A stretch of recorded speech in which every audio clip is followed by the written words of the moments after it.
नमस्कार, news for nation देख रहे हैं आप। मैं हूं आपके साथ रश्मि। बड़ी खबर आपको बता दें, मुकेश सहनी को एक और बड़ा झटका लगने जा रहा है। मुकेश सहनी के पार्टी के एक और नेता बीजेपी में शामिल होने जा रहे हैं, जिनको आज ही सदस्यता दिलवाई जाएगी। और ये नेता कोई और नहीं बल्कि मुजफ्फरपुर से साल 2019 में लोकसभा चुनाव में अपनी किस्मत आजमा चुके वीआईपी के नेता राजभूषण चौधरी है। बता दें कि आज राजभूषण चौधरी बीजेपी में शामिल होने वाले हैं, जिसको लेकर जो तैयारी है वो बीजेपी में कर ली गई है। बता दें कि राजभूषण चौधरी को सदस्यता दिलवाने के लिए बिहार प्रभारी और केंद्रीय मंत्री भूपेंद्र यादव पटना पहुंच चुके हैं और पटना में ही ये सदस्यता वीआईपी के नेता राजभूषण चौधरी को दिलवाई जाएगी। तो एक और बड़ा झटका है मुकेश सहनी के लिए, जहां एक तरफ उनके तीनों विधायक उनसे गए, तीनों विधायक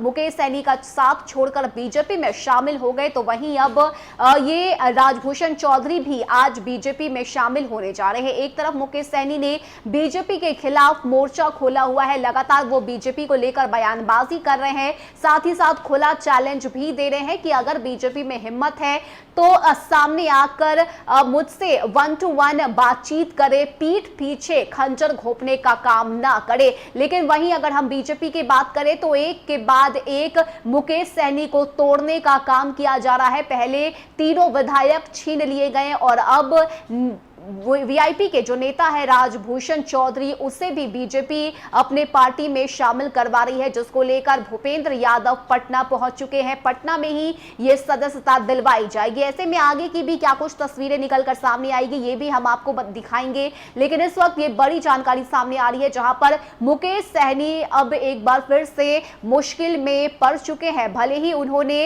यूपी से लेकर बिहार तक बीजेपी के खिलाफ अपना मोर्चा खोला हो, लगातार वो बयान दे रहे हैं। साथ ही साथ मुकेश सहनी ने यह भी कहा है कि बीजेपी लोगों को तोड़ने का काम करती है, मेरे साथ गलत किया बीजेपी ने, चिराग पासवान के साथ गलत किया। तो कई ऐसे बयान हैं जो मुकेश सहनी की तरफ से दिए जा रहे हैं। लेकिन इसके बावजूद अगर हम बीजेपी की बात करें तो बीजेपी यूपी विधानसभा चुनाव के समय से ही मुकेश सहनी पर नाराज थी, गुस्से में थी, और यही वजह है कि जैसे ही चुनाव संपन्न हुआ ठीक इसके बाद बदला लेने का काम बीजेपी की तरफ से किया गया। सबसे पहले वीआईपी के तीनों विधायक को बीजेपी में शामिल करवाया गया और अब एक और नेता राजभूषण चौधरी को भी बीजेपी में शामिल करवाया जा रहा है, जिसको लेकर जो सदस्यता कार्यक्रम है वो पटना में ही आयोजित किया गया है, जिसको लेकर भूपेंद्र यादव भी पटना पहुंच चुके हैं। अब देखने वाली बात होती है कि आगे इस सदस्यता ग्रहण समारोह से क्या कुछ तस्वीरें निकलकर सामने आती है और इस बड़ी जो खबर सामने आई है इसके बाद मुकेश सहनी का क्या कुछ कहना होता है। क्योंकि भले ही उन्होंने